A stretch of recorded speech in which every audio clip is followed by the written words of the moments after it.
قبل يخلق الله آدم وقبل أن يخلق السماوات والأرض وش كان موجود؟ وش كان موجود؟ كان الله وحده.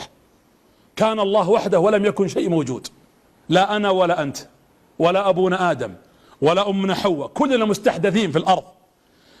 لا سماء ولا أرض ولا جبال ولا مجرات ولا كواكب ولا نجوم ولا حيوانات ولا بحار ولا محيطات ولا أي مخلوق ولا جن ولا ملائكة. كان الله ولم يكن شيء غيره. قال الله: هل أتى على الإنسان حين إيش من الدهر لم يكن شيئا مذكورا. نعم يا رب، والله جاءنا فترة لم نكن موجودين، ما احنا بشيء. الحين بثبت لكم أننا ولا شيء في ملك الله سبحانه وتعالى. جاء وفد من اليمن إلى النبي صلى الله عليه وسلم، هذا حديث صحيح، حديث عمران في البخاري، عمران بن حصين.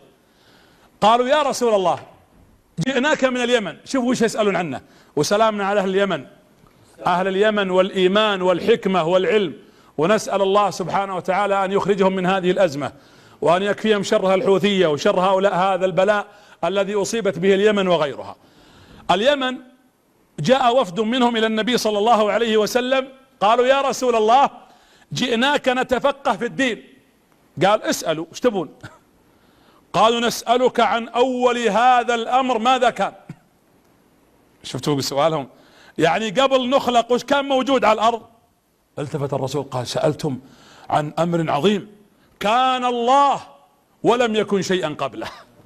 بس ما كان إلا الله ولم يكن شيئا قبله. إحساسك أن الله مالك الملك، كل شيء جديد مخلوق، الله جل وعلا خلق كل شيء. وإن قال الله جل وعلا: كل شيء هالك إلا وجهه. عرفت ايش معنى الله؟ الله خالق كل شيء وهو على كل شيء قدير، وما قدر الله حق قدره. والأرض جميعا قبضته يوم القيامة، والسماوات مطويات بيمينه سبحانه وتعالى عما يشركون. الرسول يبغى يزرع هالمعنى في الصحابة، صعد على المنبر وجمع الناس: أيها الناس. تجمعوا الصحابة واجتمع أهل المدينة، ووقف النبي صلى الله عليه وسلم يخطب. أول ما صعد المنبر، الحديث عند الإمام أحمد من حديث عمر رضي الله عنه، وأخذ يقرأ: وما قدر الله حق قدره، هذا الرسول، والأرض جميعا قبضته يوم القيامة، والسماوات مطويات بيمينه سبحانه وتعالى عما يشركون. عبد الله بن عمر يروي الحديث، قال عبد الله بن عمر: فرأيته يقبل بيده ويدبر، يقول فيقول: إن الله يمجد نفسه، أنا الملك، أنا الجبار، أنا العزيز، أنا الأول، أنا الآخر، أنا الظاهر، أنا الباطن. يقول حتى جلس المنبر يرتجف من قوة حديث النبي عليه الصلاة والسلام. يقول عبد الله بن عمر: حتى قلت سيسقط فيه المنبر، لأن تعظيم الله سبحانه وتعالى أمر عظيم. يقول الصحابة ينظرون: كان الكون عدما ولا يمكن أن يكون هناك إلا الله سبحانه وتعالى. حالة الكون سكون حتى خلق آدم. يا جماعة تخيلوا، مخلوق آدم اللي هو أبونا، كان الكون هذا ما له أي قيمة. لما خلق آدم دبت الحياة في الأرض ودب الحراك فيها. بدأ الله الخلق بنفخة في آدم، فإذا نفخت فيه من روحي فقعوا له ساجدين. وآخر الزمان تنتهي الحياة بنفخة، بدأت بنفخة وتنتهي بنفخة. فإذا نفخ في الصور فصعق ايش؟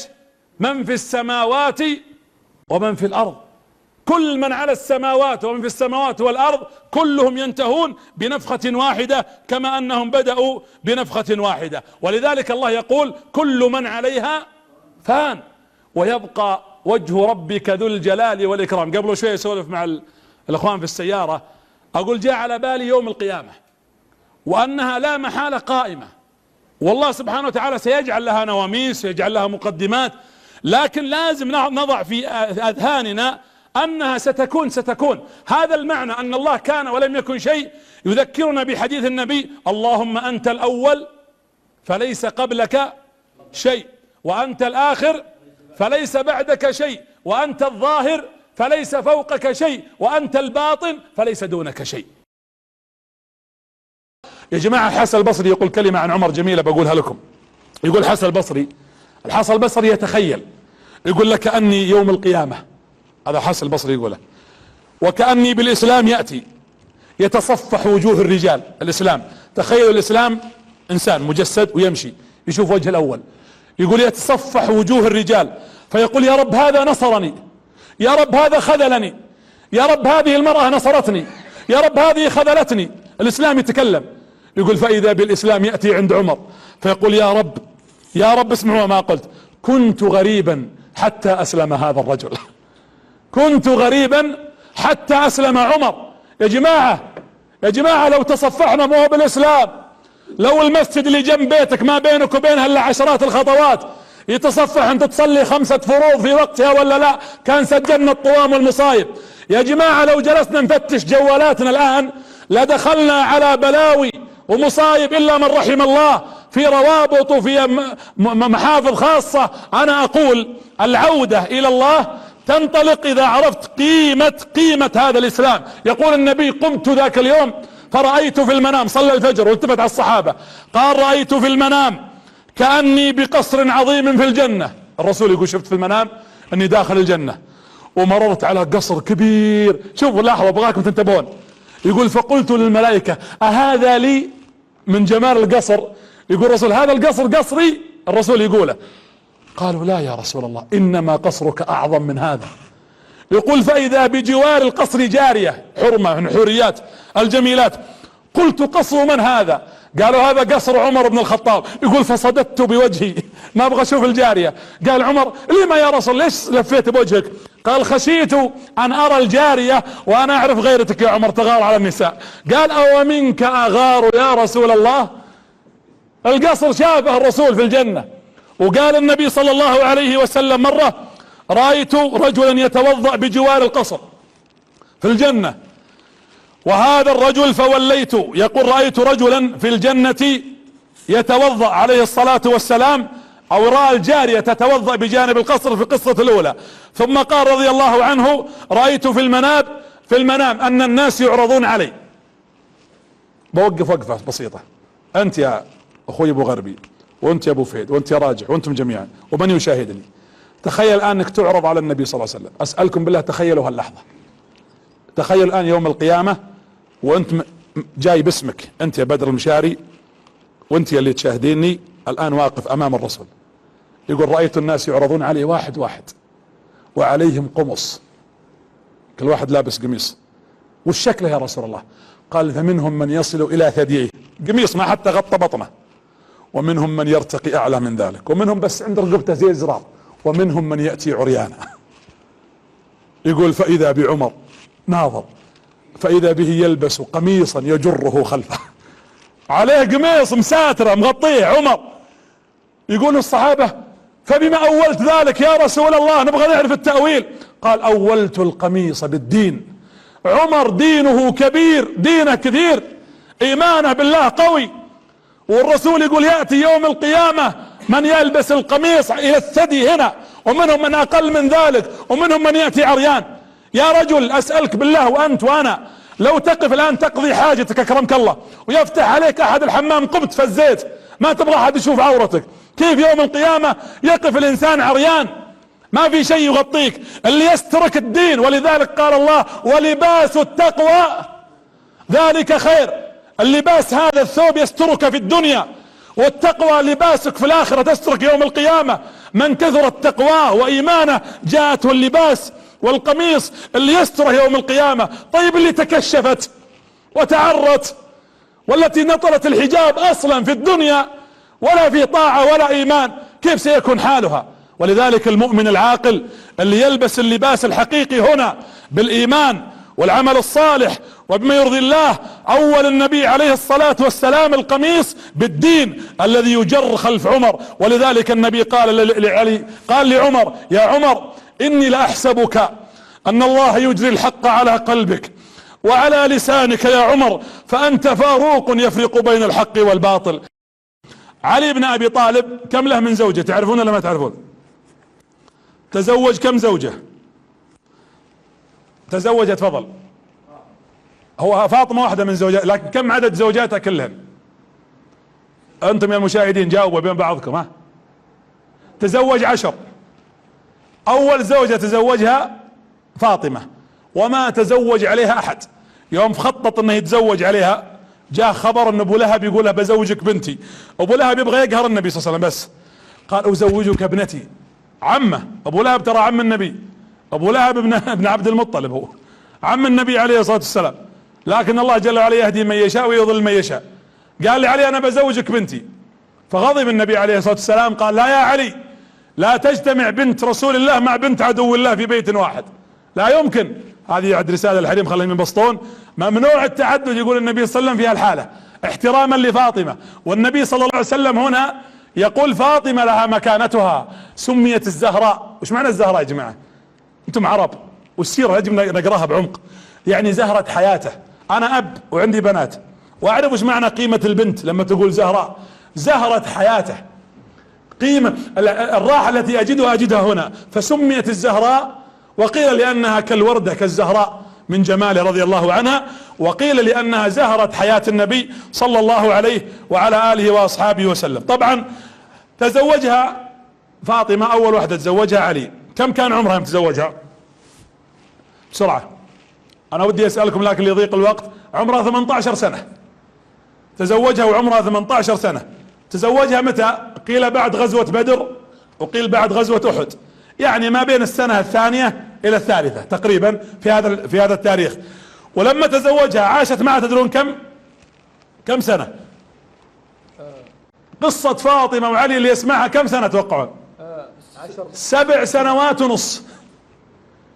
وترى عائشة خديجة او عفوا فاطمة ماتت صغيرة. كم ماتت فاطمة؟ عمرها كم؟ هي ماتت بعد الرسول بكم؟ لا، ماتت بعد الرسول ب6 اشهر. هي يوم دخلت على الرسول وهو يحتضر وقت الموت تقول علمت ان ابي فيه شيء. شلون دريت يا فاطمة؟ قالت كلما دخلت قام لي، يوقف يقوم يفز. يا اباء ضم بنتك، ضمها اليوم ما دمت حي، لانها تشعر بحنان منك. الرسول صلى الله عليه وسلم يقوم لفاطمة يضمها ويقبل رأسها. تقول فلما دخلت قلت السلام عليك يا رسول الله. تقول رد علي بصوت خافت فما قام لي، فبكيت علمت ان ابي يعاني، يعني فيه شيء. فاقبلت عليه، يعني زي تقول هسه ما بك يا ابي. تقول فناداني اليه فكلمني في اذني فبكيت، فلما رآني ابكي وارتفع صوتي، تقول يعني صاحت، قال تعالي يا فاطمة. تقول فقال لي سارني، قال لي كلام مرة ثانية. تقول فسكت، وفي رواية ابتسمت. تقول عائشة كانت موجودة، عائشة قولي لي ماذا قال لك الرسول ذيك الليلة؟ قالت دخلت عليه فقال يا فاطمة اني اموت الليلة، فبكيت. فلما رآني ابكي ناداني قال يا فاطمة ان اول من يلحق بي من امتي انت، او من اهل بيتي انت. ولحقت بعد النبي، ماتت بعده ب6 اشهر. ماتت فاطمة رضي الله عنها وعمرها 26 سنة. القصة والتاريخ اللي تسمعونه والانجاز يا بنات، ام 40 وال50 واللي اكبر واصغر، 26 سنة. لو نبغى نألف عن فاطمة الان مجلدات، مو في شمائلها، في اعمالها، والله ما استطعنا ان ننجز او ننتهي الى ما فعلت رضي الله عنها وارضاها. شلون تزوجها علي؟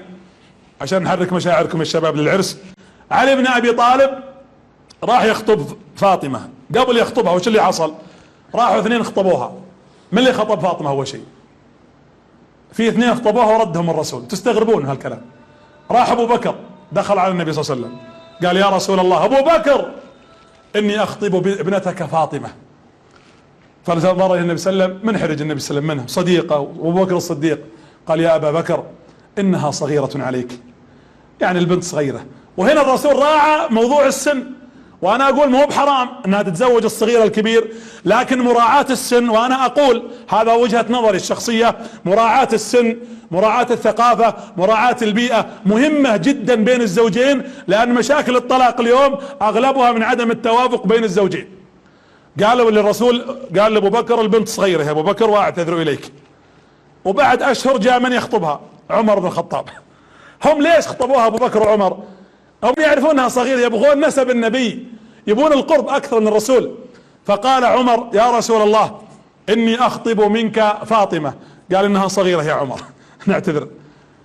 ثم جاءت امرأة جارية، لقت علي جالس اعزب، وعلي كان فقير، ابوه كان من وجهاء الناس، وجهاء سمعة وشرف، لكنه فقير ما عنده مال. قالت يا علي لماذا لا تخطب فاطمة؟ قال فاطمة؟ قول يخطب بس لا تقول فاطمة، من يتزوج بنت رسول الله يقول علي. قالت اخطب فاطمة فإن رسوله يزوجك. قال لها ما عندي شيء، ما عندي شيء ادفعه. قالت اذهب إلى رسول الله وسيزوجك. قال ترين هذا؟ قالت والله اني اشوف هذا رأي شديد.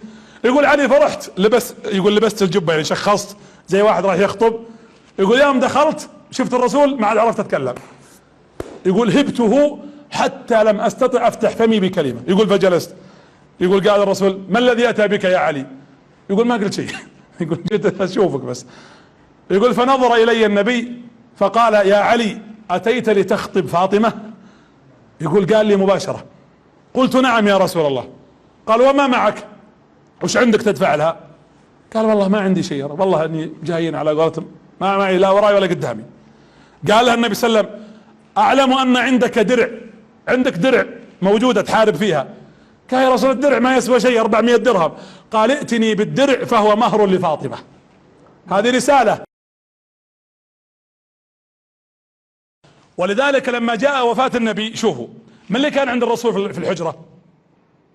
من يعرف؟ يوم مات الرسول من؟ عائشة. اللي كان في الحجرة عائشة. اقرب واحد كان عند الباب من هو؟ علي بن ابي طالب. طبعا من دخل على عائشة؟ دخلوا اثنين بس مو من المخلوقين البشر، دخل جبريل ودخل ملك الموت. تقول عائشة سمعت النبي يقول بل الرفيق الاعلى، بل الرفيق الاعلى، فعلمت انه يخير. تقول فالتفت النبي فقال هذا جبريل جاء ومعه ملك الموت. جاء جبريل قال يا محمد عائشة ما تشوفهم ان ملك الموت يستأذنك. عائشة تقول فجلست في مجلسي واعلم ان مع رسول الله في مجلسنا معنا جبريل وملك الموت. لو قلنا لك ملك الموت يدور معنا في المسجد ايش بيصير فيك؟ كل يخاف من ملك الموت. ولذلك يقول النبي صلى الله عليه وسلم في الحديث الطويل حديث جبريل حديث انس يقول لما عرج بي الى السماء رايت الملائكة يضحكون الا واحد، قيل انه ملك الموت وقيل خازن النار رضوان او مالك. يقول قلت لما لا يضحك؟ قال من شدة وهول ما يرى. ملك الموت ما يبتسم لأن كل يوم ينزع أرواح. فدخل ملك الموت قال يا محمد إن الله يخيرك أن تبقى أن تعيش فترة من الزمن يعني وتأخذ مفاتيح الخزائن أو أن تلقى الرفيق الأعلى. قال بل الرفيق الأعلى، بل الرفيق الأعلى. تقول عائشة ثم قبضت روحه فسقطت يده عليه الصلاة والسلام وثقل رأسه على صدري، لأن الرسول بيت مات على صدرها. في الصحيح مات النبي بين حاقنتي وذاقنتي وبين سحري ونحري في رواية، فمات النبي هنا. تقول فثقل، تقول من الهول من الموقف موت النبي ما عاد اقدر. تقول ففتحت الباب، فيه باب من حجرة الرسول من غرفة عائشة يطلع على المسجد ما يطلع معه الا النبي صلى الله عليه وسلم. ففتح الباب استغرب الصحابة، فلما فتح الباب فإذا بعلي بن أبي طالب عند الباب. تقول فصحت في المسجد مات رسول الله. علي بن أبي طالب هلع. موقف يا جماعة ترى مو بسهل. يقول الصحابة والله رأينا عليا لا يستطيع القيام، ما يقدر يقوم. قوموه يبغونه يمشي ما استطاع أن يمشي رضي الله عنه وأرضاه في تلك اللحظة التي مات فيها النبي صلى الله عليه وآله وأصحابه وسلم. طبعا لما مات النبي من اللي غسله؟ غسله 4 منهم العباس وابنه يقال الفضل، وغسل أسامة أسامة بن زيد وعلي بن أبي طالب. العباس ولده كانوا هم اللي يمسكون النبي ويديرونه حتى يغسل، وكان النبي يغسل بثيابه لأن لا ترى عورته. الرسول لم ترى له عورة ولا يجوز له أن يتعرى، لدرجة أنه كان يرفع البيت، يرفع ستار البيت حق الكعبة، فسقط رداء النبي، عليه رداء والرسول رافع يدينه، فسقط رداءه وطاح الرداء، فجلس النبي في الأرض.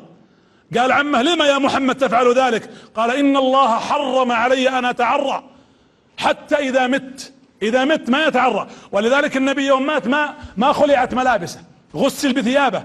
فجاءت العباس ولده هم اللي يحركون النبي عليه الصلاة والسلام، وأسامة بن زيد هو اللي يصب الماء، والذي يغسل جسده هو علي بن أبي طالب. أي شرف يا جماعة، أي شرف، أي شرف تلقاه هذا الصحابي الجليل وصحابة النبي صلى الله عليه وعلى آله وأصحابه وسلم، لما دفن النبي صلى الله عليه وآله وأصحابه وسلم، علي بن أبي طالب كان يتغنى بأبيات يقول: محمد النبي أبي وصهري.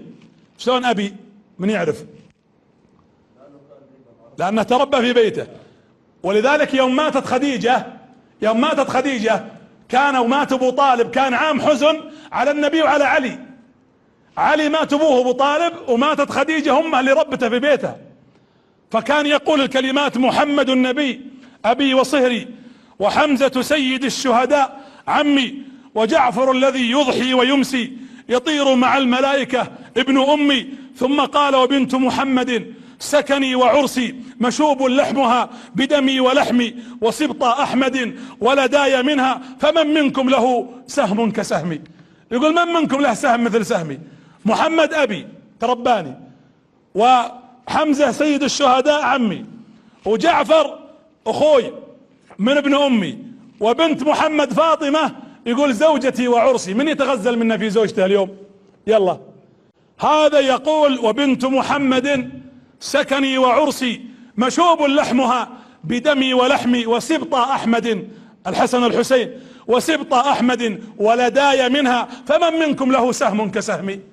والله الشرف، فرضي الله عن علي وجمعنا به في جنات النعيم، إنه على ذلك قدير. علي فقير من شدة الفقر، يقول: دخلت مرة لقيت الرسول جوعان وعلى أثره الجوع وقد ربط بطنه، يقول: وأصيب النبي بجوع. يقول: طلعت أدور عمل حطوا بينها 100 قوس. تو قابلنا واحد وحنا جايينكم اليوم، مواقفنا واجد، وجلس، حنا وقفنا قبل ندخل على القرية الأخوان يتقهون، فوقف واحد عندنا فقال لي: يا شيخ أنا أبيع وأشتري وكذا. قلت له: مو بعيب البيع والشراء. أنا أقول لعيالنا اللي جالسين في البيت: علي بن أبي طالب طلع يعمل. يقول: ليش؟ يقول: أبغى أجيب لقمة يأكلها النبي وفاطمة. تخيلوا، بنت رسول الله سيدة نساء الجنة ما عندها شيء تاكله، ما في شيء تاكله. فراح يقول: طلعت، يقول: فذهبت فأجرت نفسي، جلست أشتغل عند رجل عنده مزرعة على أن يعطيني على عملي هذا كله 12 تمرة. يقول: فرحت بها، خذيتها، جيت أركض فأتيت بها إلى النبي صلى الله عليه وآله وسلم. ومن شدة الجوع مرة يقول: رحت إلى رجل، تعرفون هو يلبنون اللبن هذا الطين ويحتاجون يرشونه مويه. يقول: فذهبت أبلل اللبن هذا بالماء على أن أخذ 14 تمرة. يقول: رأيت النبي جوعان، يقول: فرحت وجبتها حطيتها. يقول: قسمتها بيني وبين الرسول عليه الصلاة والسلام. يقول: فقال له النبي: كل يا علي. قال: كل أنت يا رسول الله. هو جوعان بس يبي الرسول يأكل. يقول: فقام الرسول يأكل. يقول: وأنا آكل. يقول: أطلع الفصم. يقول: أنا حطيت الفصم فيه. يقول: حطيته عند الرسول. يمازح النبي. يقول: يا ملتفت النبي، قال: أم تأكل؟ قلت: يا رسول الله أنت تأكل كل هذا أكلته؟ من باب المزح. كل ذا التمر كليته؟ قال الرسول ثبت لي، قال: وانت أكلت التمر بنواتها؟ يعني كليتها بالفصم حقها يا علي بن أبي طالب. وهذا أيضا فيه دلالة على ما كان بين النبي وبين علي. نكمل إن شاء الله تعالى بعد الأذان. قالت: نرجع إلى مكة، لأن مكة هي مركز العلم. اللهم إني نذرت لك محمد ليجمع به الأمة على علم يتعلمه. قرضت ورجعت. لما رجعت كان عمر الإمام الشافعي 3 سنوات، ورجعت إلى مكة، وقفت عند الإمام مالك عند الإمام الشافعي لما بلغ 4 سنوات. قالت: يا بني، يا محمد، مات أبوك وأنت يتيم ونحن فقراء، وأنا لم أتزوج من أجلك. الله يجزى بعض الأمهات خير الجزاء. وأنا أقول للأبناء اللي مات أبوه وأمه تركت الزواج بقيت لتربيه وتربي إخوانه، قبل يديها ورجليها. يقول العلماء: إذا مات الأب انتقل حقه للأم. الأم حقوقها 3، والأب حقه 1. قيل: من أحق الناس بحسن صحابتي؟ قال: أمك، ثم أمك، ثم أمك، ثم أبوك. وفي رواية: أمك ثم أمك ثم أمك ثم أباك ثم أدناك فأدناك. إذا مات الأب، حق الأب الدنيوي ينتقل للأم. كيف إذا ضحت الأم من أجلك، تركت الزواج وتركت كل شيء؟ الله يجزاهم عنا خير الجزاء.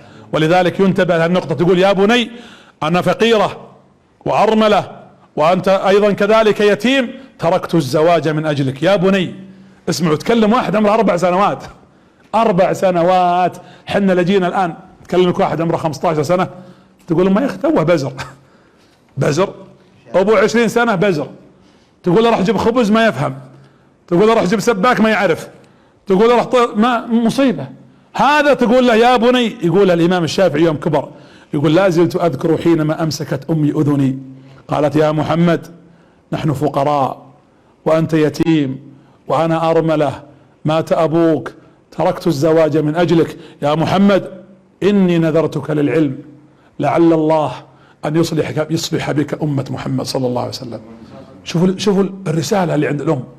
تقول أنا ما قالت والله أنا خايفة عليك، أبغى شيء أحد يكد عليك، أبغاك، أنا نذرتك لله، أبغاك تتعلم، عندي هدف، تسمع، اسمعني من 4 سنوات، أبغى إن الله يجمع بك الأمة. طلعت لنا الشافعي رحمه الله تعالى، الله يجزاها عنا خير الجزاء.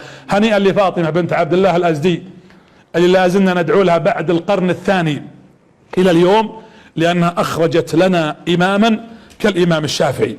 المهم الولد ما عنده مانع يبغى يدرس، لكن وين الفلوس؟ ما فيه، فقر، ما فيه مادة.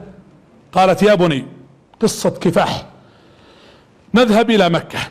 المهم لما دخلوا إلى مكة قالت تذهب إلى الكتاب يعلمونها الكتابة والقراءة، لكن مشكلتها تقول ما عندها فلوس، واللي يعلم الكتابة يبغى دراهم ياخذ أجرته. في يوم دخلت على المعلم قالت علم لي هذا الغلام، قال هات المال، قالت والله لا أملكها، أنا أناشدك الله أن تمهلنا، درسه وبسددك بعدين. قال يدخل وبعد كل 3 ليال، كل 3 أيام تعطيني، هم يعطونها كل يوم أجرة يومية. قالت انت تدرسه وانا بجمع. شوفوا حرصها، فقيرة ما عندها ما تدفع حتى تدرس ولدها هذا. تقول فلما دخل ابني هو يجي يبكي، يقول لها يا امه اني اجلس عند المعلم فلا يلتفت الي، مهمني، ويدرس عيال الاغنياء اللي دافعين له فلوس، اما انا عشاني فقير ثيابي مقطعة ولا دفعت شيء فانه ينظر الي ولا يدرسني ولا يعلمني. قالت له الام شوف العقل، يا بني كن ذكيا، اذا سمعت معلمك يدرس ابناء الاغنياء فاقترب منه، خليك قريب، فاسمع ما يقوله الى الطلاب فاحفظه. لكن شوف ايش قالت له، قالت بشرط الا تتطفل عليه، لا تشعره انك تتطفل عليه، ولا تضايق من له حق في طلب العلم منه. تقول لا تتطفل، تأدب مع المعلم ولا تاخذ حق غيرك. يقول ورجعت، واذا شفت المعلم جلس عند عيال الاغنياء قربت حوله واسمع. وكانت ميزة الامام الشافعي شدة ايش؟ الحفظ. يقولون كان من شدة حفظه اذا فتح الكتاب كذا صح، يقول يسكر الجهة هذه عشان ما يحفظها، لان اذا راحت عينه هنا حفظها من قبل ان يقرأها. يقول مرة شاف له طرف ساق، مو بساق يعني طرف رجل امرأة، مو بقاصد، مرة امرأة وشاف طرف رجلها، يقول فنسي سطرا ورحت اشتكي الى وكيع معروف احد المحدثين في وقته ومشهور، والبيتين هذه والقصة مشهورة. قال شكوت الى وكيع سوء حفظي فارشدني الى ترك المعاصي، وقال اعلم بان العلم نور ونور الله لا يؤتى لعاصي. لكن الله يصلح حوال المسلمين. النظر يا جماعة والمعصية تحرم الانسان خير عظيم وفضل كبير، ولذلك اللي يدخل في وحل ظلمات المعصية وان يفتح النظر لما شاء وكل جوارحه هذا مسكين.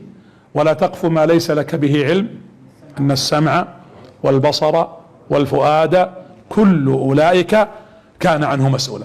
طيب يا وش اسوي؟ قالت له اذهب اجلس تعلم اسمع. المدرس يتركني، قالت اصبر. لكن شوفوا ايضا الكلام، تقول لا تكن ثقيل على المعلم. انا اقول ترى المعلم له حق علينا. اولا انا الحقيقة احيي المعلمين والمعلمات اللي درسونا ودرسوا اجيالنا. انا اشوف بعض معلميني الله يمسيهم بالخير، يمكن بعضهم يتابعنا، اذا رأيته اليوم اقبل رأسه وافرح به. يا جماعة علموا الابناء احترام المعلم. كنا نحفظ وحنا صغار الى اليوم نحفظها، قم للمعلم وفي تبجيل، كاد المعلم، وانا ما اقول يكون رسولا لكنه يكون ان شاء الله قديرا كبيرا. اقول احترام المعلم مهم، حتى التعليم، قيادات التعليم في العالم اقول لهم ان المحور الرئيسي الذي تدور عليه منظومة التعليم هو المعلم. المعلم سواء ذكر او انثى، رجل او امرأة، اذا اعطينا المعلم حقه وقدرناه قدره فانه باذن الله سيكون خير. زي اللي عندك مصنع، هذا المعلم هو مهندس هذا المصنع، هو الذي يخرج الابناء والاجيال ويضع في كل وعاء لابنائنا ما فتح الله عليه من تربية ومن علم ومن عطاءات. فعان الله المعلمين وسددهم ولهم حق علينا الاحترام والتقدير. طيب دخل هذا، بدأ الآن يتسمع الإمام الشافعي، صار يحفظ شوي، صار من أحسن الطلاب. إذا جلس يسأل الشيخ في الطلاب أول من يجيب محمد هذا الصغير. لاحظ المعلم أن محمد عنده قوة حفظ غير طبيعية. شوي بدأ يشرح لزملائه، إذا راح المعلم قالوا يا محمد احنا ما سمعنا تو ايش قال، يبدأ يعلمهم كأنها كراسة الحفظ. أعجب المعلم بمحمد في ذلك السن، فقال له يا محمد شوفوا كيف ان الله يسهل الامور، وش رايك اذا طلعت انا وانشغلت تدرس العيال ولا تدفع امك الاجره؟ وراح يركض من الفرحه، يا امي ان المعلم قال لي تعال درس الاولاد اذا ماني موجود ولا عاد تدفعون الاجره. قالت الحمد لله، الم اقل لك يا بني اصبر فان الله مع العلم واهله. وبدأ الامام محمد في ذلك الوقت صغير، تتكلم على، هو طبعا مكث عند هذا المعلم من 4 سنوات الى 7 سنوات، تعلم الكتابة وتعلم القراءة وحفظ القرآن الكريم ابو 7 سنوات، وتعلم علم التجويد. يقولون من اجمل الاصوات صوت الامام محمد الشافعي.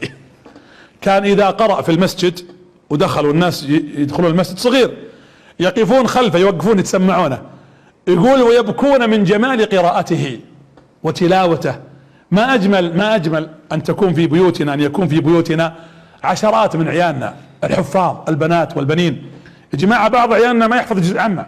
انا ترى اتعمد عندكم اقرا السور القصيره، قصار السور، او بعض الايات التي تكون سهله، لان جاءتني على الخاص في الرسائل بعض الاخوات يقول يا شيخ حاول تقرا السور اللي تتناسب مع العامة، ترى في عوام وفي صغار يرددون معاكم، وهذه لعلكم تلاحظونها ايضا انتم في الايام المقبلة، ان يقرأ خاصة في الصلوات ما يمكن ان اغلب، انا ما اقول اغلب ما عندي احصائية، لكن يجتهد ان في عدد كبير ممن يتابعون من العوام ومن الشباب ومن الصغار. حنا بحاجة، بعض بيوتنا ما عندنا عيالنا متخرجين من الجامعات بعضهم ما يحفظ الجزء العامة. يا جماعة هذه مصيبة. مسلم اذا جلس يقرأ الهاكم التكاثر ضيع. النسيان وارد حتى على الائمة والحفاظ، لكن عدم الحفظ هو الخطأ. مصيبة انك تشوف لك مسلم ما يحفظ حتى جزء عامة. عيالنا طيب اللي نقول بعض الشيبان والكبار ما تعلم ولا يقرأ ولا يكتب، لكن الابناء الشباب الصغار لماذا لا يحفظ؟ يحفظ فقط المنهج الدراسي المقرر، سورة سورتين وخير وبركة، لكنه خلاص ستوب، وقف، ولا عاد يتجاوز غيرها. هذا خطأ. انا اقول ينبغي ان نتعلم. الامام الشافعي رحمه الله تعالى عنده هم. كم عمرك الان يا شافعي؟ 7 سنوات. عندي قرآن، عندي قراءة، عندي كتابة، عندي تجويد. طيب وش باقي؟ باقي مرحلة ثانية، باقي تتعلم التفسير. تقول لهم حفظت القرآن؟ قال حفظته. قال تهدأ، اصبر هون عليك يا حبيبي، بقي تفسيره وبقيت سنة النبي صلى الله عليه وسلم. كان في عالم معروف ومشهور اسمه سفيان بن عيينة في مكة، هذا من علماء التفسير. اذا حدثت ورويت عن سفيان بن عيينة في التفسير فقد حدثت عن سلسلة ذهبية عظيمة. فدرس على الامام سفيان التفسير كله، ودرس الحديث على الامام مسلم بن خالد، هذا محدث من كبار المحدثين، بل كان مفتي مكة في ذلك الوقت، امام الحرم. يقول بقيت معهم من سنة 8 الى 13. يقول حفظت الحديث كله اللي عندهم في ذاك الوقت، وحفظ التفسير وعلمه كله. والله ما مررت على آية الا عرفت تفسيرها. شوفوا يا جماعة 13 سنة. لو تقول مد واحد الان ايش معنى في جيدها حبل من مسد، ما عرف ايش جيدها. ولا لو قلنا الصمد ما عرف ايش معنى الصمد. ولو سألناه السور نقرأها يوميا نحفظها. أبناؤنا، هذا الإمام الشافعي 13 سنة كتابة، قراءة، قرآن، تجويد، تفسير، أحاديث سنة. يقول النبي عليه الصلاة والسلام: إن حول العرش، عرش الرحمن، منابر من نور. ولك أن تتخيل منبر كله نور، هو مو معلق فيها أنوار، هو نور، وقيل أنه مخلوق من نور. إن حول العرش منابر من نور، عليها قوم، على هالمنابر لباسهم نور، اللباس اللي لابسينه من كرم الله عليهم من نور، وجوههم نور كما قال عليه الصلاة والسلام. ترى مو بأنبياء ولا رسل ولا ملائكة ولا شهداء، قال النبي ليسوا بأنبياء ولا شهداء، لكن طيب قال يغبطهم النبيون والشهداء. الأنبياء يغبطونهم ليش؟ قال يغبطونهم على مكانتهم وقربهم من الله. طيب وش السبب؟ منابر من نور، مجالس من نور، ثياب من نور، نرجع لك إن شاء الله، وجوه من نور، هذا كله لماذا يا رب؟ قال النبي عليه الصلاة والسلام، الصحابة اشتاقوا قالوا يا رسول الله صفهم لنا، وش هم هذولي اللي نور في نور ولباس نور وجيه نور ولهم نبيين ولا شهداء ولا رسل؟ قال عليه الصلاة والسلام: هم المتحابون في الله والمتجالسون في الله والمتزاورون في الله. فأشهد الله على محبة اللي خلف الشاشة جميعا وعلى محبتكم جميعا. هذه أعظم نعمة. ترى النعمة الحقيقية اللي الله سيهبنا نورا هو أننا جئنا لا يربطنا نسب ولا حسب ولا رحم، والله ما جينا من أجل دنيا ولا من أجل شاشة ولا من أجل شهرة ولا من أجل معرفة. الله يعلم نياتنا أن هدفنا إصلاح أنفسنا وإصلاح إخواننا. قال عليه الصلاة، وقال أحد الأنبياء: إن أريد إيش إلا الإصلاح ما استطعت وما توفيقي إلا إيش إلا بالله. وبعدين ابن القيم يقول كلمة حلوة، هذه بشارة للي خلف الشاشات، الله يكثر خيركم. قال ابن القيم: أكرم الناس وأحب الناس هم الذين يمكنك من نفسه أن تزرع فيها الخير. ترى اللي مكنك جلس الآن خلف الشاشة، أنتم تحسبون الناس فاضيين؟ الناس، بعض الأخوات والأمهات والزوجات عندها بيتها وشغلها وطبخها، وعندهم بكرة مدارس وجامعات وكليات واختبارات وموظفين ودوامات وتجارات، لكنه جلس مو لأجل فلان بدر المشاري، لا، هو جلس محتسبا أنه في روضة من رياض الجنة، يبغى يسمع كلام الله وكلام النبي صلى الله عليه وسلم. حنا في السنة الرابعة الحمد لله، جمعتنا محبة الله، جماعتنا محبة الله. أنتم كل منكم من قبيلة، ومعنا بعض الإخوة يمكن من السودان ومن مصر ومن اليمن ومن الأردن ومن عمان ومن الإمارات ومن الكويت ومن السعودية، واللي يشاهدنا يمكن حتى في أوروبا يشاهدوننا. فنشهد الله على محبة كل من قال لا إله إلا الله. هذا المحراب يشهد بسيرة النبي صلى الله عليه وسلم قبل 4 سنوات، ثم جلسنا في نفس هذا المكان وتحدثنا عن الوزراء الأربعة، أبو بكر وعمر وعثمان وعلي رضي الله عنهم جميعا.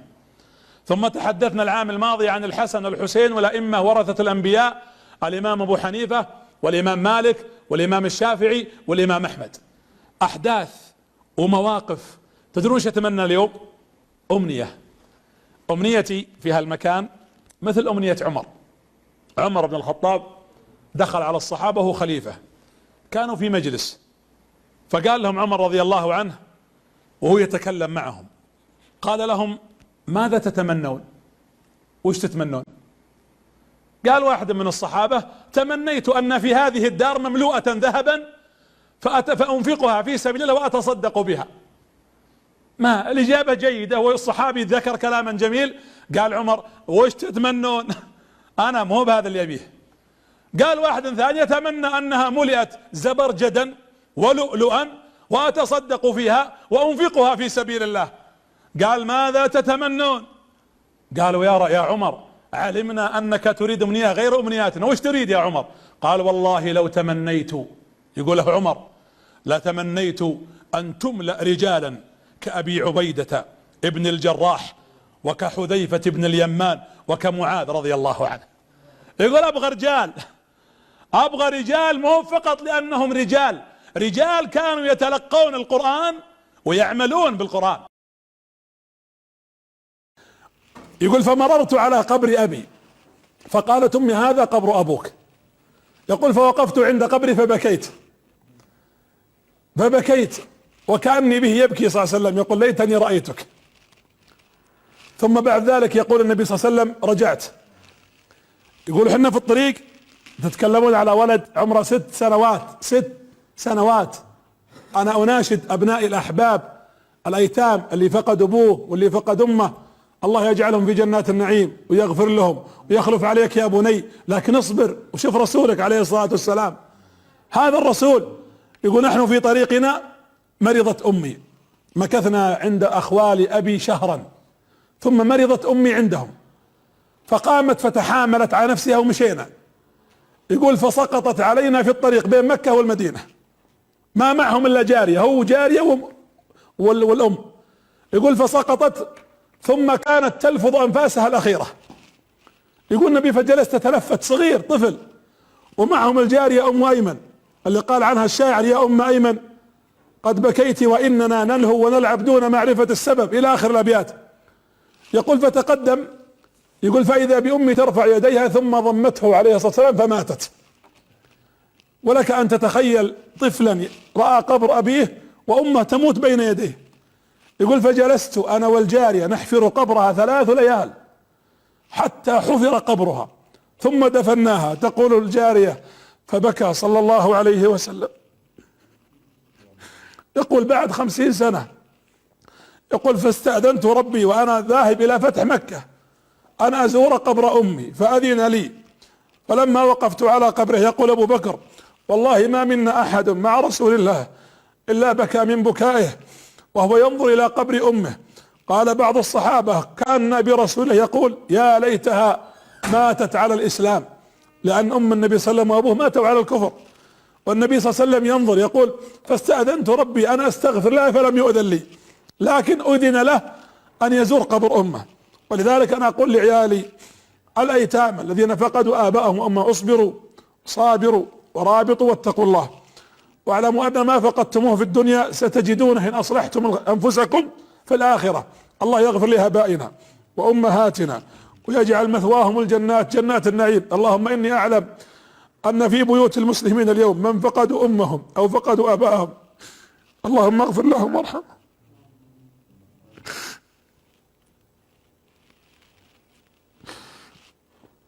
اللهم اغفر لهم وارحمهم واجزهم عنا وعن تربيتنا خير الجزاء يا رب العالمين.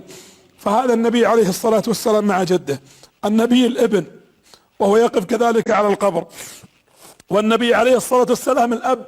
شوفوا التعامل مع فاطمة تقول والله ما دخلت على رسول الله، في البخاري ما دخلت على رسول الله الا وقام من مكانه فابتدرني، يعني تقدم مباشرة، تقدم لي وقبل ما بين عيني واجلسني في مكانه. من الاباء يفعل هذا؟ يا اخي احتضن بنتك، قبلها، قل لها احبك، دلعها، قل انت زهرتي، انت وردتي، انت عمري. هذه من الكلمات الطيبة التي تجعلها تتقرب اليك.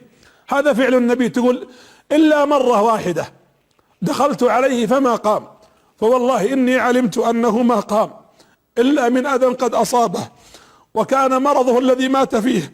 تقول دخلت عليه فما قام فاقتربت منه فاذا بالحمى في جسده عليه الصلاة والسلام، ثم قال يا فاطمة تعالي.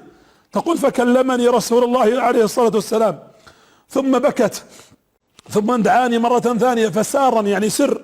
ثم تقول ابتسمت. تقول لما ماتت عائشة، تقول عائشة سألتها قلت يا فاطمة كلمك رسول الله قبل موته فابتسمت، ثم كلمك فبكيت. قالت اما المرة الاولى اخبرني انه سيموت فبكيت على فراقه، واما الثانية اخبرني ان اول من يلحق به من اهله انه انا. وبالفعل ماتت فاطمة بعد وفاة النبي ب6 اشهر. النبي عليه الصلاة والسلام ان عمر عمل صاحب الحضارة، النبي صلى الله عليه وسلم بذر واسس وجاء ابو بكر وعمر فبنوا هذا البناء الذي بنته الامة الى اليوم، ولذلك بدأ وتحرك في المدينة واشتغل. يا جماعة الدولة فقيرة، ما كان في موارد، الميزانية كانت، تعرفون ابو بكر رضي الله عنه دخل في حروب الردة ولا لا؟ 11 معركة قادها ابو بكر، فلست الدولة. عشان تعرفون كم الميزانية، تعرفون عمر كيف استلم البلد؟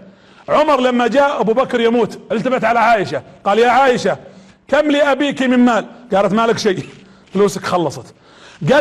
قال كم في بيت مال المسلمين؟ قالت درهما واحدا يا ابي. درهم. عمر بن الخطاب استلم الدولة وميزانيتها درهم، وكانت منتهية من حروب الردة 11 حرب. لك ان تتخيل هذا المشهد السياسي، مشهد سياسي. عمر بن الخطاب الان في موضوع ضخم وموضوع خطير امام خزنة البلد، ولا راح ياخذ قروض. قال عمر بحط فكرة. شوفوا افكار عمر، 4 اشياء صنعها عمر، وهذا من ابداعات الاسلام. ما راح غش ونقل حضارة الرومان او حضارة الفرس وقال والله ترى هذه، لا لا لا لا، اتى بشيء هو الذي ابتكر رضي الله عنه. الامر الاول وضع فكرة الوقف. يمكن انت عندك مزرعة، لو جاء عمر قال عطنا مزرعتك تكفل المسلمين، قلت يا اخي ما اقدر. قال اسمع يا فلان، هذه المزرعة لك وهي باسمك، نبغاك توقفها 2 سنين، يأخذ المسلمون ريعها واصلها لك وهي لك، ولك اجر عند الله عظيم. واولكم انا، لقد اهداني رسول الله ارضا في خيبر يوم فتحت خيبر، والله اني اوقفها اليوم لله كلها وما فيها. فجوا الصحابة كل واحد يحط ارضه ويحط وقفه. هذا عمر يريد ان يؤكل الناس، قال واني اوقف ريعها. شوفوا الفقه، هذه وزارة الاوقاف، اول واحد حط وزارة اوقاف عمر بن الخطاب. قال واني اوقف ريع هذا الوقف الى كل مريض من المسلمين، هذا التأمين الصحي. شوفوا كيف عمر وتخطيطه وبعده وبعد نظره. فلما امن للناس هذا الموضوع وجهز لهم، بدأ الناس يأتون من كل مكان، وبدأ يحط سجلات. وقال وكثرت الاوقاف على عمر، اصبحت كثيرة. قال يا ابي يا بن كعب انت مسؤول عن الاوقاف، واي مريض من المسلمين في اي بلد تحت خلافتي تعالجه من ريع هذه الاوقاف. ولو بنحكي عن مستشفيات العالم اليوم ومصايبها جلسنا نحن ونرن على قولتهم ونبكي، ولكن احيانا لا تنفع الشكوى. لما كثر الوقف ايضا وصار ريع الوقف حق الصحة كافي، يعني يكفي المرضى، بدأ يزيد المال الوقف. قال ضعوه للتعليم، نبغى نعلم الناس، ما نبغى احد جاهل. وانا قبل كم يوم سويت في السناب حقيقة مع اليوم العالمي للغة العربية، قلت يا جماعة اول آية نزلت على رسولنا اقرأ، ومن اوائل السور نون والقلم وما يسطرون، اقرأ واكتب. لغتنا حضارتنا ما تقدر تقابل حضارة الا بمحتواك. وش محتوانا؟ حنا محتوانا الكتاب والسنة. لغتنا العربية نفتخر بها. الثعالبي في فقه اللغة لما تكلم قال من احب، شوفوا، من احب الله احب رسوله، ومن احب رسوله احب لغته، ومن احب لغته احب العربية، يعني اللغة العربية. اللغة العربية لغتنا، والعلم عاد هذا باب اخر. ولذلك تعلموا. انا مما قرأته قديما في تويتر واعجبني واقوله وله مني، لكنني انقله كما قرأته. يقول لا لتكن اول من يعلم ولدك الفاتحة، لا تخلي غيرك يعلم ولدك الفاتحة. حنا عندنا عيالنا ابو 5 سنين و6 سنوات قبل يدخل المدرسة، بعض عيالنا وانا اقول للامهات الان ما يقرأ ولدها الفاتحة، ويدخل المدرسة ويعلمها المعلم او المعلمة الفاتحة، جزاه الله خير، لكن اللي راح يكسب اجرها الفاتحة من هو؟ المعلم. كل ما قراها انت علم ولدك ولا انت علميه الفاتحة، حتى كل ما قال الحمد لله رب العالمين تكون اجورها لك او له، للاب او الام. كن اول من يعلم ابنك اصول الدين الثابتة، علمه كيف يصلي، على اساس كل ما قال الله اكبر، كل ما صلى ركعة بدأ اجرها اليك الى قيام الساعة. ثم فرض عليهم زكاة زيادة. اقول عمر يزيد شيء يبتدع في الدين؟ لا لا، ما يبتدع عمر. عمر عنده مقاصد شريعة. معليش، انا اليوم الحلقة الماضية تكلمنا عن جوانب ايمانية، انا مضطر اليوم اتكلم عن جوانب تنموية حتى تكون الشخصية متكاملة. لان بعض الناس خاصة اخواتي المشاهدات يحبون القصص اللي فيها نوع من الوعظ والتذكير القلبي، وهذا جزء طيب. انا اليوم اتحدث عن جانب مهم، واحيانا الكلام هذا يكون في نوع انا اسميه كلام جامد لكنه عملي. عملي، يعني نحتاج ان نطبقه في يوم من الايام. انا اليوم بين مادة اللي حطيتها تو في السيارة كثر هذه، بين مادة عن عمر بن الخطاب لو اردت ان اتكلم ولا ابالغ 90 حلقة بس عن عمر والله ما وفيت حقه. وانا اقولها عندي مادة بالمناسبة، اللي يبغى يطبعها من الجهات المكتبات، مادة عن عمر تخرج على الاقل في 4 مجلدات، تتكلم عن شخصية عمر ابن الخطاب رضي الله عنه وارضاه. عمر بن الخطاب لما جاء مقاصد الشريعة، الخيل في عهد النبي ما كان عليها زكاة. قال عمر: واجعلوا زكاة على خيلكم. كيف يا عمر؟ الرسول ما اخذ عليها زكاة. هو قاسها على ان اي شيء له علاقة في التجارة من عروض التجارة ان عليه زكاة. في عهد النبي الخيل ما كانت تباع وتشرى، اما الان وقد كثرت الخيول صارت تنباع وتشترى، الان عليها زكاة. وبدأ المال يفيض على المسلمين. ايضا من الاشياء التي فعلها عمر رضي الله عنه اللي هو المصدر الثالث، انه رضي الله عنه وارضاه قال: احموا ارضا، حط عليها سور محمية. وشو يا عمر؟ قال: نحميها ولا يدخلها احد، هذه من حماية البيئة مثل المحميات الموجودة. فاذا كثر خضارها انبتت. يقول لي يبغى يرعى ابله ولا حلاله من الغنم عندنا يجيبها، لكن بشرط ما انتجته، يعني ما ولدته هذه الاغنام والابل لنا نصيب منه. الناس فرحوا لان كان حلالهم يموت، فوضعوها في المحمية. وبدأ عمر ياخذ نتاج او شيء من نتاج هذا الابل وهذه الغنم. فعمر بن الخطاب هنا جلس يضع رضي الله عنه وارضاه اسس حتى يجمع ويحمي للمسلمين ما ينفعهم باذن الله سبحانه وتعالى في اموالهم وفي الصرف كذلك عليهم. اذا عمر بن الخطاب رضي الله عنه وضع ايضا بيت مال للمسلمين، وهذا بيت المال هي وزارة المالية، وحط سجلات وقال: اعطوني احصائيات عدد الاطفال، عدد الجنود، عدد الارامل، عدد المتزوجات، عدد كبار السن، عدد البنات اللواتي لم يتزوجن، عدد المطلقات. وضع احصائيات متكاملة، ثم وضع ايضا ثروة حيوانية. بدأ يقول لهم رضي الله عنه وارضاه: وش عندنا من الابل؟ كم عدد الابل؟ كم عدد الغنم؟ ماذا عندنا؟ فبدأ يضع احصائية ويأمرهم متى يذبح الغنم ومتى يذبح الابل. ووضع شيء من الترتيب والتنظيم الذي يكسب سوقا قوية في ارض المدينة، على نبينا افضل الصلاة واتم السلام. ايضا عمر بن الخطاب حط الشفاء بنت عبد الله تراقب السوق. وزارة التجارة وظيفتها مو فقط تضع برامج تجارية، بل تراقب البيع والشراء. وحنا بالمناسبة هنا نشيد الحقيقة بجهود وزير التجارة في بلادنا، ونقول نتمنى ان تكون التجارة فيها نوع من الرقابة حق المستهلك وما يحتاجه الناس، ولا يكون فيه نوع من الاحتكار، وهذا جزء يحتاجه الناس. عمر بن الخطاب رضي الله عنه هذا الصحابي الجليل يتكلم عن وضع رواتب. تعالوا بنحط راتب لكل موظف، وكل واحد، انت كم عندك من عيال؟ 5، كل واحد يصرف له راتب. لكن الناس اللي صرف لهم رواتب على حسب انجازك. كم تعمل يوم في الساعة انت؟ او ساعة في اليوم؟ 5 ساعات مثلا يعطى مثلا كذا، 6 ساعات يعطى اكثر. وبدأ عمر، لان الشيوعية وش سوت الشيوعية كان اللي يعمل ما يعمل تعطيه راتب واحد، فخملت الناس. عمر قال: لا هذا الكلام مو بعندي، اللي يعمل اكثر ياخذ اكثر رضي الله عنه وارضاه. واعلى راتب وضعه تدرون لمن؟ اعلى مرتب اعطاه مين وكم؟ من يعرف؟ لا، هو حط رواتب. اعلى ناس خذوا رواتب من؟ اعظم راتب حطه لامهات المؤمنين زوجات النبي عليه الصلاة والسلام، واعطاهم 1000 درهم. قالوا الناس: ليش تعطيهن؟ هي كل واحدة لحالها او عندها ابناء من غير النبي، وتعرفون لا يجوز بل يحرم على زوجات النبي ان يتزوجن بعده، ولا عندهن شيء. فقال النبي، قال عمر: اني اعطيتهن اكثر. شوفوا البعد، لانهن يتصدقن اكثر. الناس يجونهم هم يتصدقون. يعني انا اعطيكم مثال قريب، يقول انا مسويهم، يعني انا اعتبرهم مثل الجمعيات الخيرية، هم يصرفون على الناس، واني لاضمن ان ما يدفعنه زوجات رسول الله للناس اكثر مما اعطيهم انا. يقول في ناس ما تجيني تستحي مني، يروحون عند زوجات النبي ولذلك ضربت لهن 10,000 درهم حتى يعطين الفقراء ويتصدقن من مالهن. ثم اعطى من بعدهم شهداء او اهل شهداء بدر اهليهم، اعطاهم 8,000 درهم او دينار. وانا بالمناسبة هنا اعزي اسر الشهداء.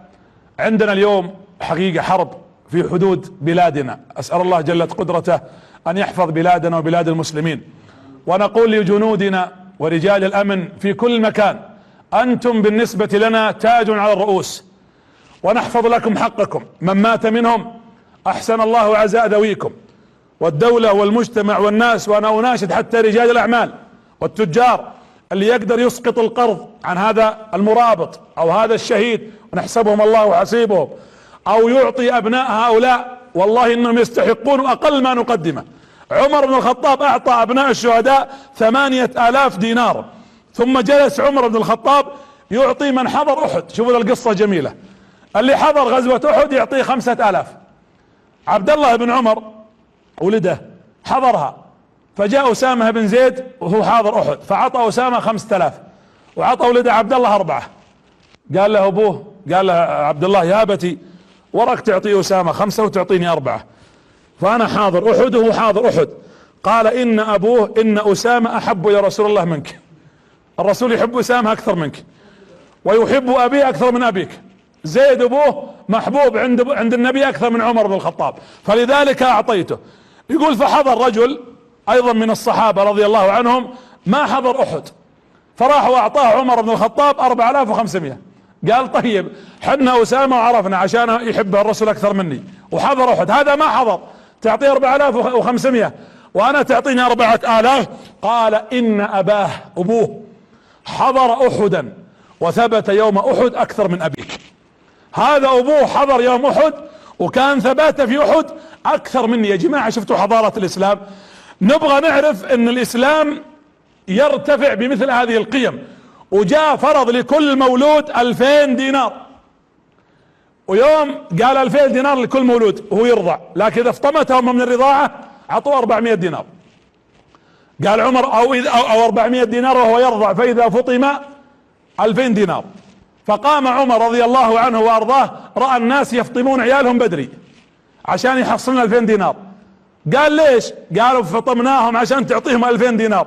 قال ابقوا على ما انتم عليه واصرفوا لكل واحد 2,000 دينار، رغبة في احقاق الحق مع المسلمين. لانك انت اذا ارحت الناس واعطيت الناس، اعطى كل ارملة. يا جماعة بيوت بعض المسلمين فيها ارامل، انا متأكد اليوم ان هناك ارامل يسمعنا هذا الكلام. اعطى كل ارملة 500 دينار في الشهر، بل واعظم. اعطى كل لقيط احنا ما عرفنا تاريخ اللقطة ووضع الجمعيات لهم الا من سنوات متأخرة. عمر بن الخطاب يصرف 500 دينار لكل لقيط، وبيتا يضع هذا اللقيط فيه ويضع له خادم يخدمه وهو ما زال طفل. يا جماعة اي عقل في هذا الرجل العبقري المخضرم رضي الله عنه وارضاه. يقول انا اربي هذا اللقيط حتى لا يصبح ولد من اولاد الشوارع ويصبح ضحية الشوارع وضحية الفساد في خارج هذه البيوت. بل وجعل لكل طفل يهودي ونصراني وعجوز يهودية ونصرانية جعل لهم حقوق يأخذونها بالكامل من بيت مال المسلمين. قال والله لئن حييت لا اترك راعي غنم في صيف ولا في شتاء الا اعطيته. ويقول والله لا اترك ارملة ولا عجوزا لا في العراق ولا في الشام ولا في مصر ولا قبطي الا اعطيته من بيت مال المسلمين. واللي يتكلمون على عمر واللي يقولون ان هذا الدين لا يعرف العدل، ووعد الناس بالامن. مو بقلنا قال لهم لكم علي امن حدودكم وثغوركم؟ اشتغل يا جماعة العسة. اول من اسس العسة بالليل عمر، كان يعس بالليل يدور ويتفقد يشوف المحتاج. بعض الناس يقول عمر كان يتعسس يتجسس، لا لا لا لا لا، عمر يتعسس يتلمس، يبحث عن الفقير، عن اللي ما ينام طول الليل. والله لو تطفون انوار البيوت ويمر واحد منا في السكك ليسمع كم من دمعة في تلك البيوت، وكم من نحيب وبكاء ونشيج من هموم وغموم وديون مطلقات وامرأة تقوى عليها زوجها، وعقوق ومصائب. عمر بن الخطاب يسير بين البيوت في السكك يتلمس هؤلاء واصحاب الحاجات ويبحث عنهم. هذا عمر نموذج نهضة. يا محمد إن الله اصطفاك خاتما لأنبيائه ورسله، اصطفاك رسولا لهذه الأمة. فإذا بجبريل من هول الموقف ومحبته لك يضمك، فظننت أن ذلكم الظن أنه جان أي شيطان. لا يا محمد، إنني أنا جبريل. ارفع رأسك إلى السماء، ترى عرشا مهيبا وترى مخلوقا جديدا بالنسبة لك. جبريل له 600 جناح فيه من الجمال والجلال والكمال، أجنحته تتلألأ أنوارا وديباجا ولؤلؤا وغير ذلك، فيراك ربك جل في علاه. نعم يا محمد، إنني جئتك اليوم لنرى لك ونزف لك الرسالة والوحي والسلام من رب العالمين، وتناديك الأمة من بعد ذلك اليوم: محمد عليك الصلاة والسلام. فامتلأت قلوب الكائنات، بل والله امتلأت حتى الجمادات بحبك، فيحن عليك جذع نخلة ويسلم عليك حجر أصم لا يسمع ولا يبصر ولا يغني عنك شيئا، لكن الله ملأ قلوبها وملأها حبا لك لأنك رسول الله صلى الله عليه وسلم. أنت إشراق الصباح، وأنت نور الليل وبدره وتمامه. أنت حبيب الله، أنت رسول الله، أنت نبي الله. فيا حبيبنا يا رسول الله، نعم انطلقت بدعوتك وأحزنوك وآذوك، عذبوك وطردوك، لكنك تعلم أن الله ناصرك. مات عمك أبو طالب وأنت في أحوج حاجة إليه لينصرك، وتموت الزوجة الحبيبة الرؤوفة، تموت أبو طالب في وقت واحد في عام واحد.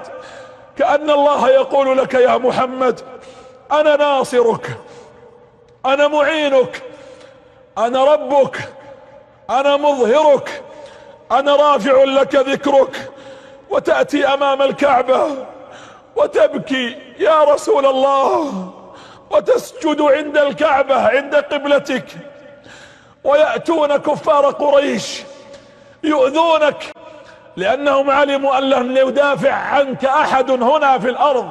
نسوا أن المدافع هو ربك، فوضعوا سل الجزور على ظهرك الشريف وأنت ساجد لله مقترب، تقول: سبحان ربي الأعلى، سبحان ربي الأعلى. لا مدافع لك من البشر. فإذا بك ترفع، وإذا بالمرأة الصالحة أم المساكين تمر، فيقولون: هذه فاطمة الزهراء. كيف بك يا رسول الله، وهناك محرومون ينظرون إليك. أنت رسول الله صلى الله عليه وسلم.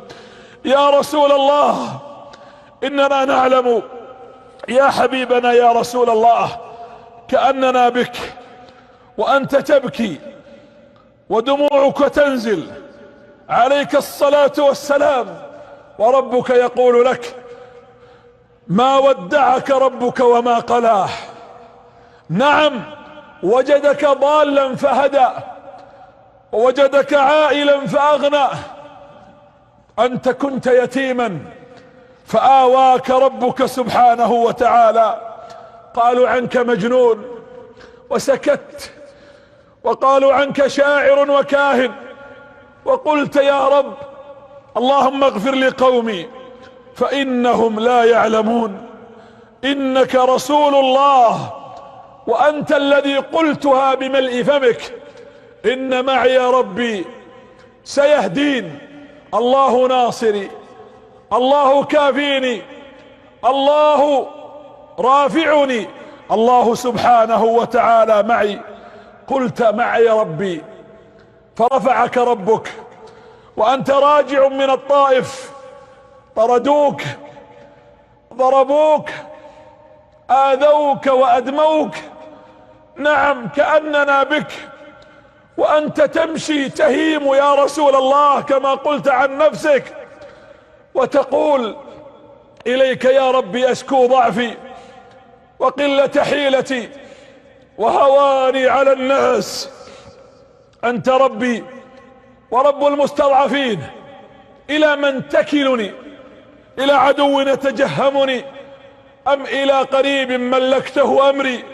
ويأتيك ملك الجبال يخبرك أن الله راض عنك، وتقول له: لا تطبق عليهم الأخشبين، عسى الله أن يخرج من أصلابهم من يقول لا إله إلا الله.